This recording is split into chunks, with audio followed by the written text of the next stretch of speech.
My son stole from me. I mortgaged the house to give Ethan money for his education, and he took it and just disappeared. No phone calls, no paid for college, no Ethan. I never thought he would do something like that, but when it happened, it broke my heart at first, and then it lit a fire of rage inside me. I found out where he lived, found out that he was throwing a party with my money. I went there uninvited, and my next step was to make Ethan regret his actions. The kitchen smelled of old wood and simmering stew, but the air crackled with something sharper. I stood by the stove, stirring the pot when Ethan burst through the door. His boots stuttered against the linoleum, and his eyes, those sharp green eyes I'd loved since he was a boy, flashed with something cold. "You're holding me back, Mom," he snapped, tossing his jacket over a chair. "You want me to stay in nobody forever." I froze. The spoon slipped in my hand, clinking against the pot. "Ethan, I'm trying to help you," I said, my voice softer than I meant. "Call isn't cheap." He laughed a short, bitter sound and grabbed a plate from the counter, trying. "You're sitting on that house like it's a gold mine. You want me to beg?" He slammed the plate into the sink. It cracked, a jagged line splitting the ceramic. My chest tightened, but I didn't flinch. "Not yet, Ethan," I said, stepping toward him. "I'll do what I can. You're my son." My words felt heavy, like stones dropped into a well. He didn't look at me, just ran a hand through his dark hair and muttered, "Whatever, just get it done." The next morning I sat in the bank, clutching a worn leather bag stuffed with documents. The fluorescent lights buzzed overhead, casting a sterile glow on the polished desk. The banker, Mr. Thompson, adjusted his glasses and slid a stack of papers toward me. "Mrs. Quincy, you're sure about this? Mortgaging the house is a big step." His voice was kind, but it carried a warning. I nodded, though my hand trembled as I reached for the pen. The ink felt like a chain as I signed my name, Olivia Quincy, over and over. $50,000. Enough for Ethan's tuition, his books, his future. I saw him as a boy, scribbling sons and stick-figure families on homemade cards. For Mommy, he'd written in wobbly letters. Where was that boy now? The bus ride home was quiet, rain streaking the windows. My bag sat heavy on my lap, the weight of the loan documents pressing into my thighs. I thought of the house, its creaky stairs, the garden I'd tended since Tom died. It was all I had left. And now it was tethered to a bank's mercy. For Ethan, always for Ethan. When I stepped into the kitchen, the air felt wrong, too still. The stew pot sat cold on the stove, untouched. A note lay on the table, scrolled in Ethan's sharp handwriting. "Gone, thanks." My stomach twisted. I called his name, my voice echoing in the empty house. No answer. I dialed his number, pressing the phone to my ear. Beep, beep, beep. Nothing. I sank into a chair, staring at the old clock on the wall. Its hands had stopped at midnight years ago, frozen in time, like us. Like me waiting for a son who didn't come back. The phone slipped from my hand and I whispered, "Where are you, Ethan?" The silence swallowed my words, but something else stirred inside me. A spark, small but growing, refusing to fade. Rain battered the kitchen windows and the darkness pressed in. I sat at the table, my thumb hovering over Ethan's name on my phone. I'd called him every day for 3 months. Every day the same dead-end beeps. His social media was a ghost town. No posts, no stories, just a profile picture of him smirking in sunglasses. I dropped the phone onto the table. It clattered too loud in the quiet. The house creaked around me, its familiar groans no comfort. I thought of Tom, my husband, his voice rough but warm. "Ethan's got a selfish streak." "Olivia, watch him." I'd brushed it off, then laughed it away. Now Tom's words clawed at me. Had I missed something? Had I failed my son? I couldn't sit still. I grabbed my coat and headed to Ethan's old apartment. A cramped studio downtown. The bus smelled of damp wool and the city blurred past. Wet streets, neon signs, strangers huddled under umbrellas. At his building I climbed the stairs, my knees aching, the hallway wry of stale smoke. I knocked on his door, once, twice, silence. I pressed my ear to the wood, straining for footsteps, for anything. Just the hum of a distant radiator. Mrs. Quincy, the landlord, a wiry man with a gray beard, appeared behind me. He moved out weeks ago. Didn't say where.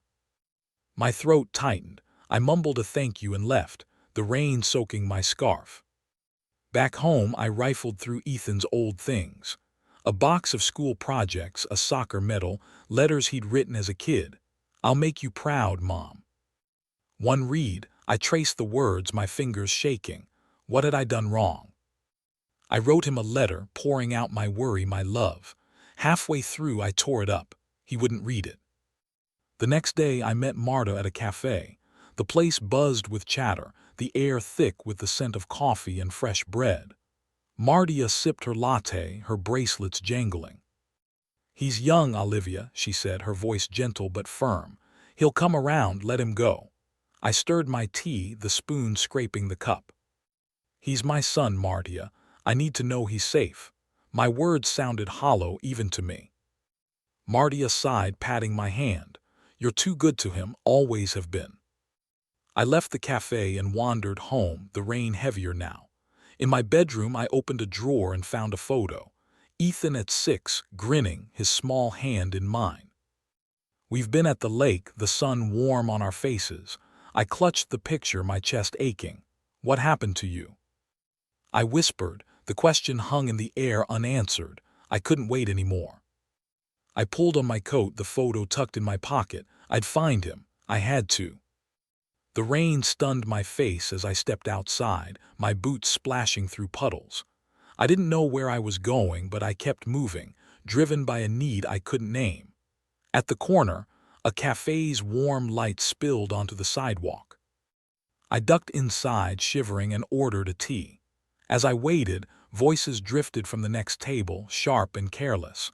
One word stopped me cold. "Ethan." The cafe hummed with life.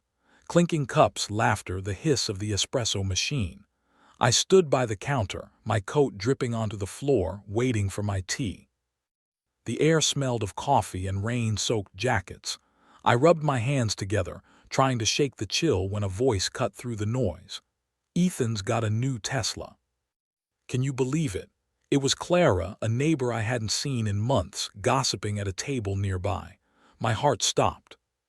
"Tesla?" I gripped the counter, the wood cool under my palms. Clara's friend leaned in, her eyes wide.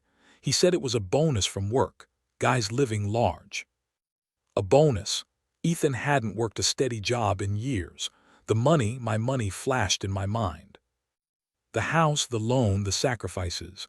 I'd skipped new clothes, dinners out, all for him, and he'd bought a Tesla. I sank into a chair, my tea forgotten. The room spun. I saw myself in the bank signing those papers, my hands shaking. I saw the empty kitchen, Ethan's note. "Gone, thanks." Rage bubbled up hot and sharp, but I swallowed it. Not here, not yet. The cafe door jingled and Amelia Wood strutted in. Ethan's friend, all sleek hair and sharp cheekbones. She spotted me and smirked, her heels clicking as she approached. "Olga," she said, her voice syrupy with pity. "You look tired, rough day." I met her gaze, my jaw tight. "You could say that, and you look like you know more than you're saying." My words were quiet, but they carried an edge. Amelia's smile faltered just for a second before she tossed her hair and walked away. I watched her go, my mind racing. Did she know? Was she part of this? I left the cafe, the rain colder now, biting at my face. At home, I tore through my desk, papers spilling onto the floor. Bank statements, loan agreements, my savings account gutted.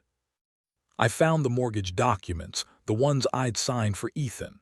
$50,000 gone. My hands shook as I spread the papers across the table, each number a knife in my chest. I remembered his voice, smooth and certain. "I'll pay you back, Mom, every cent." I'd believed him, fool. I sank into a chair, the house creaking around me. The photo of Ethan, the one from the lake, lay among the papers. His smile mocked me now. I picked it up, my fingers tracing his face. "You made a mistake, Ethan," I whispered. My voice was steady, but inside something shifted, a fire growing hotter. I reached for my phone, my thumb hovering over his number. I wanted to scream to demand answers, but I stopped. No, he wouldn't hear me beg. I set the phone down and gathered the statements, stacking them neatly.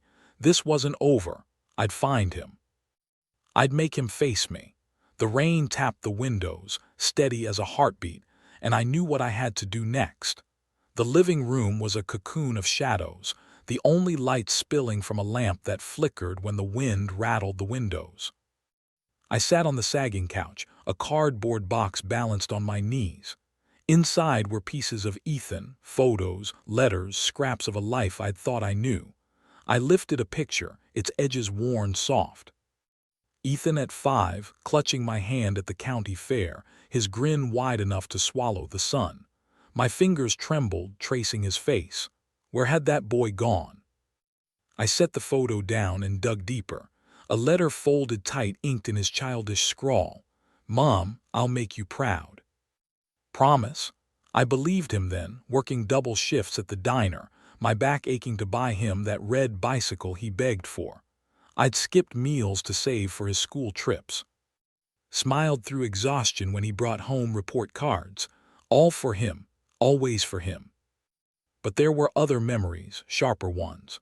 His first lie, 16, claiming he'd lost the $50 I'd given him for books. I'd found the new sneakers in his closet, but I said nothing. Love makes you blind. I pulled out another photo, Ethan at 18, arms crossed, smirking at the camera. That smirk. I'd seen it in the kitchen months ago when he demanded the money. My house. I stood, the box sliding to the floor, and crossed to the whole closet. My hands moved on their own, shoving aside coats until I found it. His old leather jacket tucked in the back. It smelled of his cologne, sharp and expensive. I pressed it to my chest, the leather cool against my skin. Tears came hot and fast. I'd given him everything and he'd taken it all. My trust, my home, my heart. I sank to the floor, the jacket crumpling in my arms. "Why, Ethan?" I whispered. The house didn't answer. But then something shifted. The tears slowed and my grip tightened. I wasn't broken. Not yet. I stood, tossing the jacket onto the couch like it burned. He wouldn't win. I grabbed a letter from the box, his last one, promising to pay me back, and tore it to pieces, letting the scraps flutter into the trash. Enough. A knock at the door startled me. Helen, my neighbor, stood on the porch, her umbrella dripping. "Olivia, you okay? Come over for tea." Her voice was warm, but I shook my head. "I need to be alone," I said, my tone firmer than I felt. She nodded and left, her footsteps fading into the rain. Back inside, I found a notebook, its pages crisp and empty. I sat at the kitchen table, the clock still frozen at midnight. My pen scratched the paper. He took my money, but not my strength. The words felt like a vow. I wrote more memories, lies, the weight of my sacrifice. My eyes burned, but my hand was steady. I wasn't the fool he thought I was. I closed the notebook, my gaze drifting to the phone on the counter. I could call him, demand answers. My fingers twitched, but I stopped. No, not yet. I needed a plan, something sharper than anger. I stood, the notebook tucked under my arm, and glanced at the phone again. It glowed in the dark, tempting me. I turned away, whispering, "I'll find a way, Ethan." The words hung in the air, a promise I meant to keep. The kitchen table was a battlefield of paper, bank statements, loan agreements, my savings account drained to nothing. I sat there, pen in hand, underlining the number that haunted me, $50,000. My sacrifice, now a shiny Tesla in Ethan's hands.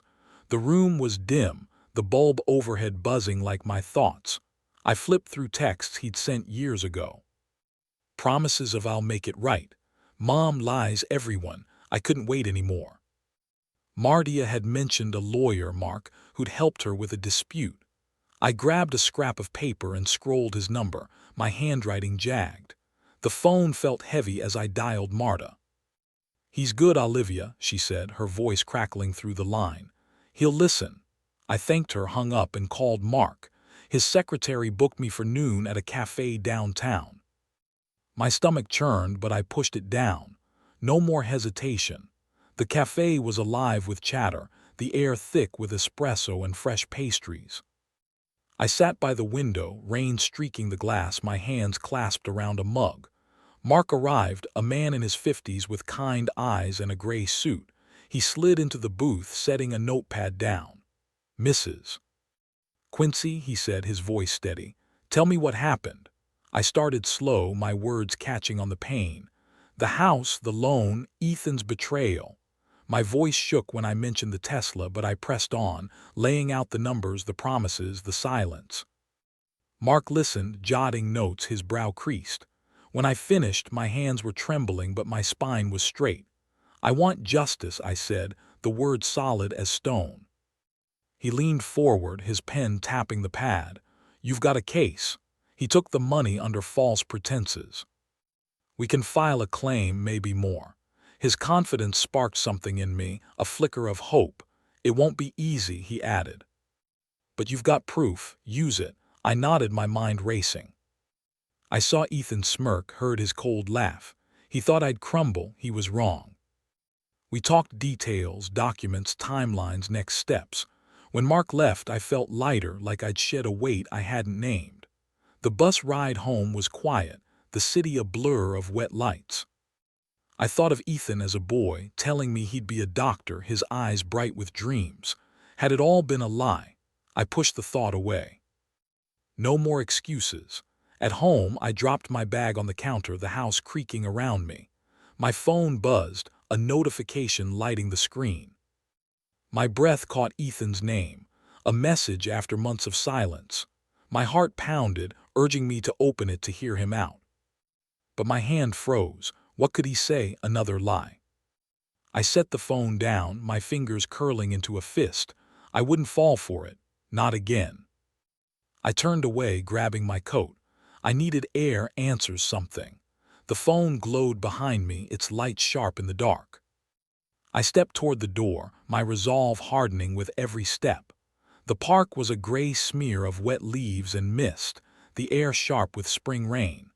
I stood under a dripping oak, clutching a scrap of paper with Ethan's new number, scrolled by a friend of a friend. My heart thudded as I dialed, the phone cold against my ear. One ring, two, then his voice, low and impatient. "Yeah, who's this?" "Ethan," I said, my voice steadier than I felt. "It's me." Silence stretched, thick and heavy. I gripped the phone tighter, my boots sinking into the mud. "We need to talk about the money," he laughed, a sharp cutting sound. "Money, it's mine, Mom. You gave it to me." "Done deal." In the background, a woman's voice, Amelia's, giggled low and mocking. "Tell her to back off, Ethan." "She's got nothing." My blood boiled, but I kept my tone even. "You said it was for college." "You lied." The words burned my throat. I waited, hopping for shame for anything human. Instead, he snorted. "Grow up, Mom. I'm not your charity case." Amelia's laugh spiked again, louder like a needle in my ear. "She's wasting your time," she purred. The line went dead. I stood there, rain dripping down my collar, the phone still pressed to my ear. Beep, beep. My hand shook, but not from cold. "You'll regret this," I whispered, the words swallowed by the wind. The park felt vast, empty, like it was holding its breath. I shoved the phone in my pocket and walked, leaves crunching underfoot, my anger a pulse in my chest. At home, the house was too quiet, the air stale. I tossed my coat over a chair and opened my laptop, its screen casting a pale glow across the kitchen. Mark's words echoed, "You've got proof, use it." I started searching. Ethan's social media, his friends, anything. My fingers flew over the keys, chasing threads. A photo of his Tesla posted by a friend, a club he'd been at. Amelia, always there smirking in the background.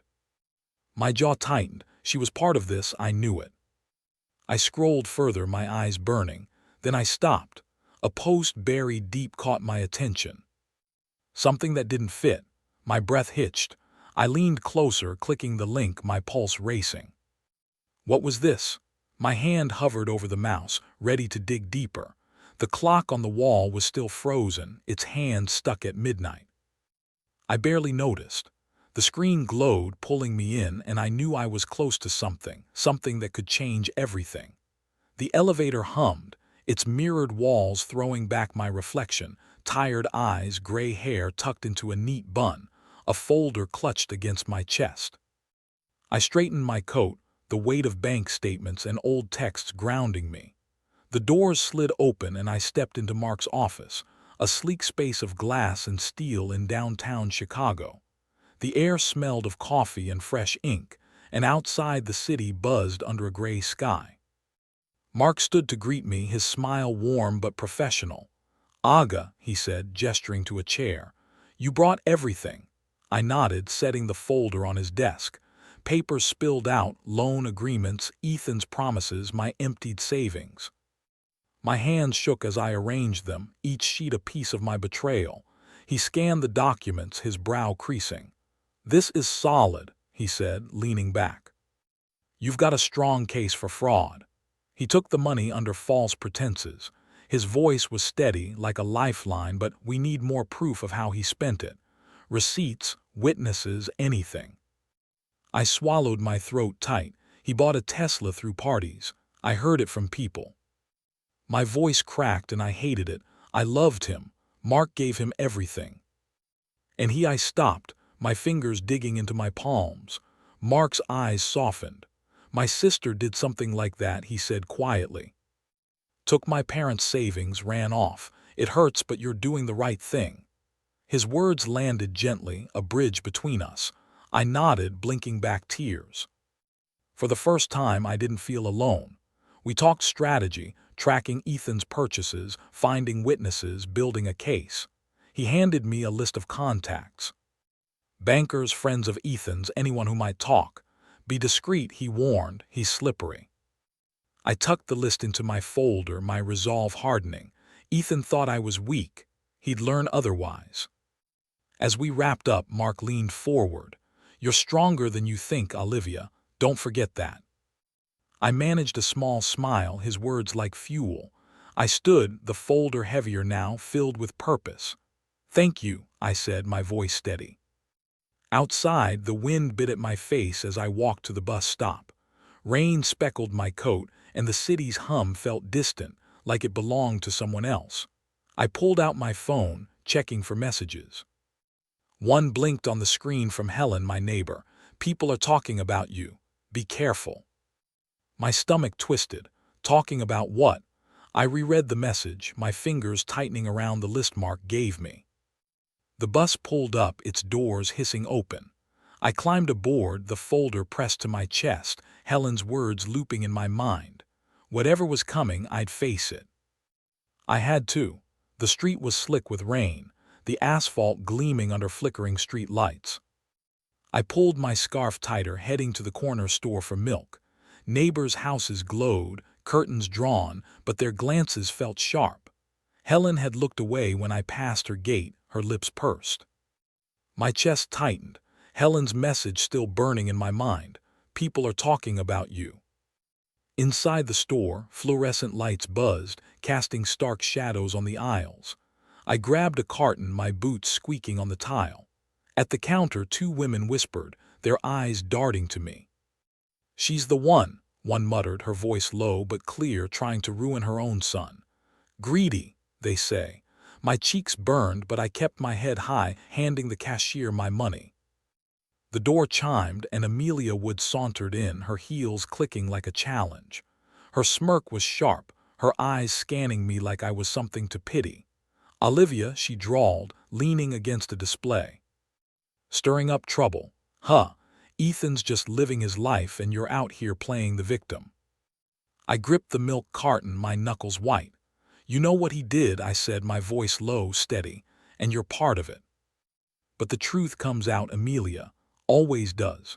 Her smile faltered just for a second before she laughed, tossing her hair. "You're pathetic," she snapped. "Keep dreaming." She turned, her heels echoing as she left. The cashier avoided my eyes, ringing up my purchase in silence.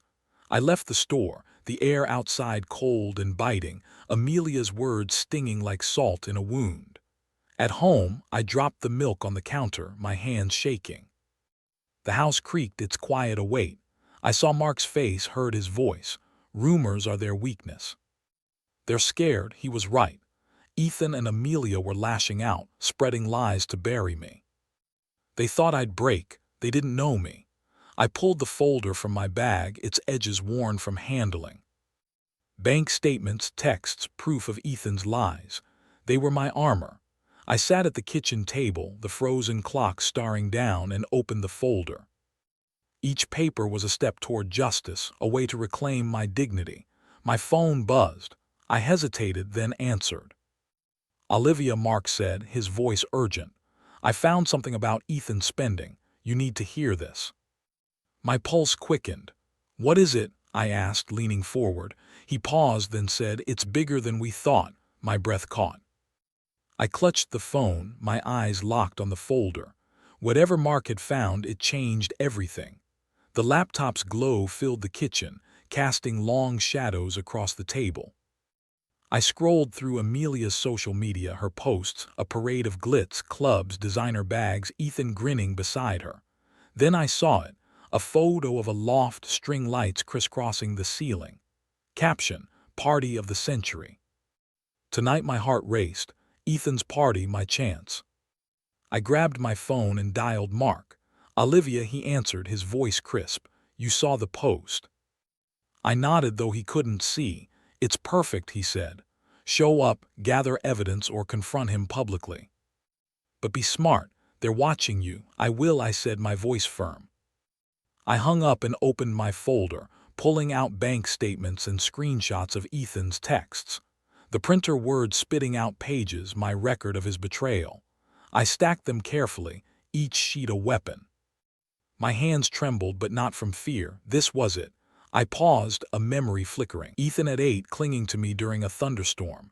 His small voice whispering, "You'll keep me safe, right?" I promised I would. My chest stocked, but I pushed it down. That boy was gone. The man he'd become had stolen from me, mocked me. He'd pay. I stood crossing to my closet. I needed something for the party, something that said I wasn't broken. I pulled out a dress, navy, simple but sharp. It hung like a flag of defiance. I slipped it on, the fabric cool against my skin, and stood before the mirror. My face showed every year, every worry, but my eyes burned with purpose. A photo tucked into the mirror's frame caught my eye. Ethan at 10, laughing at the lake, his hair wet from swimming. My breath hitched. I reached for it, my fingers brushing the faded edges. Why did it still hurt? I started to pull it down, but it slipped, fluttering to the floor. I froze, staring at the photo. My resolve wavered just for a moment. Then I straightened, leaving it where it fell. I grabbed the folder, its weight steadying me, and headed for the door. The loft wasn't far, and I had a plan. Whatever happened tonight, Ethan would see me, not the mother he'd used, but the woman he'd underestimated. The loft pulsed with neon lights, bass thumping through the floor like a heartbeat. I stood at the entrance, my navy dress swaying in the evening breeze, the folder of evidence heavy in my hands. My pulse raced, but my steps were steady as I crossed the threshold. Inside, bodies swayed, laughter clashed with clinking glasses, and the air was thick with perfume and ambition. I scanned the crowd. There, Ethan, leaning against a bar, a smirk on his face, Amelia draped over his arm. I clutched the folder tighter, its edges biting into my palms. Years of sacrifice, nights cleaning offices, skipping meals, mortgaging my home, flashed before me. For him, for this. My jaw tightened. No more. I wove through the crowd, ignoring the curious glances, and approached the DJ booth. The kid behind the decks looked up, his headphones half off. "Can you cut the music?" I asked, my voice low but firm. He hesitated, then nodded. The beat stopped, heads turned, conversations faltered. The loft fell silent, save for the hum of neon and a distant car horn outside. I stepped into the center of the room, the folder raised like a flag. "Ethan," I called, my voice slicing through the quiet. "Son, look at this record." His smirk vanished. Amelia's eyes widened, her drink frozen mid-sip. I opened the folder, pulling out copies of bank statements, loan agreements, his own texts promising repayment. I handed them to the nearest guests who took them with hesitant fingers. "This is what my son did," I said, my tone steady. "He took $50,000, my home, my life, and spent it on cars and parties. On this." Gasps rippled through the crowd. Papers passed from hand to hand, whispers growing louder. Ethan pushed through, his face pale. "It's a lie," he shouted, his voice cracking. "She's making it up." But his eyes darted to the papers, and I saw fear. Amelia lunged forward, snatching a sheet from a guest. "This is nonsense," she hissed, but her hands shook. She shoved past a couple heading for the door. I stepped into her path, my gaze cold. "You can't run from the truth, Amelia," I said. She froze, then bolted, her heels clattering. The crowd closed in, voices rising. Ethan grabbed my arm, his grip tight. "You're ruining me," he snarled. I pulled free, meeting his eyes. "You ruined yourself." I turned, handing out the last papers, my heart pounding but my head high. The loft erupted. Shouts, questions, phones snapping photos. I walked toward the exit, the folder empty now, my steps light despite the chaos. Ethan's voice chased me, raw and desperate, but I didn't look back. Outside, the air was cool, the city alive with distant lights. I took a breath, my chest loosening. Then I saw him, Mark, leaning against a street lamp, his coat collar up against the wind. His eyes met mine, a quiet pride in them. "You did it," he said, stepping closer. I nodded, but his next words stopped me cold. "This isn't over, Olivia. Not yet." The courtroom smelled of polished wood and stale coffee, its marble walls amplifying every cough, every shuffle. I sat in the front row, my hands clasped around a worn leather bag, its weight a reminder of the folder I'd emptied at the loft. Mark sat beside me, his suit crisp, his presence steady. "It's almost time," he whispered, squeezing my hand. I nodded, my throat tight, my eyes fixed on the judge's bench. Ethan slouched across the aisle, his tie loose, his face hollow. Amelia sat behind him, her head bowed, avoiding my gaze. The sight of them stirred something. Pity maybe, or the ghost of love, but I pushed it down. They'd made their choices. So had I. The judge entered, her robe swishing, and the room stood. She settled, her glasses catching the light, and began. "In the matter of Quincy versus Quincy," she said, her voice clear. "We've reviewed the evidence of fraudulent misrepresentation." My heart thudded. Mark's hand tightened on mine. She detailed the case. My loan, Ethan's lies, the Tesla, the parties. Each word was a brick building my justice. "The defendant's actions," she continued, "constitute a deliberate breach of trust." Ethan shifted, his jaw tight. Amelia's hands twisted in her lap. I kept my eyes on the judge, my spine straight. "For damages and punitive measures," she said, "the court orders Ethan Quincy to repay Olivia Quincy $150,000. A murmur swept the room. Triple my loss. I closed my eyes, whispering, "Finally." Not victory, not joy, just peace. Heavy and real. Mark leaned close. "You did it, Olivia," he said, his voice warm. I opened my eyes, managing a small smile. The judge's gavel struck, sharp and final. Ethan's head dropped, his hands gripping the table. Amelia slipped out, her steps quick like she could outrun the truth. Outside, the air was sharp, the sky a pale spring blue. I stood on the courthouse steps, my bag slung over my shoulder, the weight of the trial lifting. I thought of Ethan at 5, apologizing for a broken vase, his eyes wide and sorry. Had that boy ever been real? I didn't know anymore. My phone buzzed, Ethan's name flashing. My thumb hovered, tempted to answer, to hear his voice. But I let it ring, the sound fatting into the city's hum. Whatever he wanted, excuses, anger, tears, it wasn't mine to carry. I slipped the phone into my bag, my fingers brushing the leather. Mark appeared beside me, his coat flapping in the breeze. "Coffee?" he asked, his grin soft. I hesitated, glancing at the street. A familiar car idled across the road. Ethan's Tesla, its engine low. My stomach twisted, but I turned to Mark. "Take me home," I said, my voice quiet but sure. The knock came sharp, cutting through the morning quiet. I set my coffee down, the mug warm in my hands, and crossed to the door. My house felt lighter today, sunlight spilling across the warm floorboards, the air soft with spring. I opened the door and there they were. Ethan, his face gaunt, his eyes red, and Amelia shifting behind him, her usual smirk gone. "Mom," Ethan said, his voice rough, "can we talk?" He looked smaller, his shoulders hunched, no trace of the swagger I'd seen at the loft. Amelia clutched her purse, her nails chipped, her gaze fixed on the porch. I stepped aside, letting them in. The kitchen clock, still frozen at midnight, watched us. I leaned against the counter, arms crossed. "Say what you came to say," I said, my tone even. Ethan swallowed, his hands fidgeting. "I messed up," he said. "I shouldn't have taken the money. I'll pay it back." "I swear, just drop the judgment, please." His eyes begged, but I saw the calculation behind them. The hope I'd soften. Amelia cleared her throat, her voice thin. "It wasn't my idea," she said, glancing at Ethan. "I just went along, don't blame me." Her words were a dodge, weak and hollow. I almost pitied her. Almost. I took a breath, studying myself. I remembered Mark's words, "You're stronger than you think." I saw the years I'd given Ethan, my youth, my home, my trust. I saw the courtroom, the judge's gavel, the truth laid bare.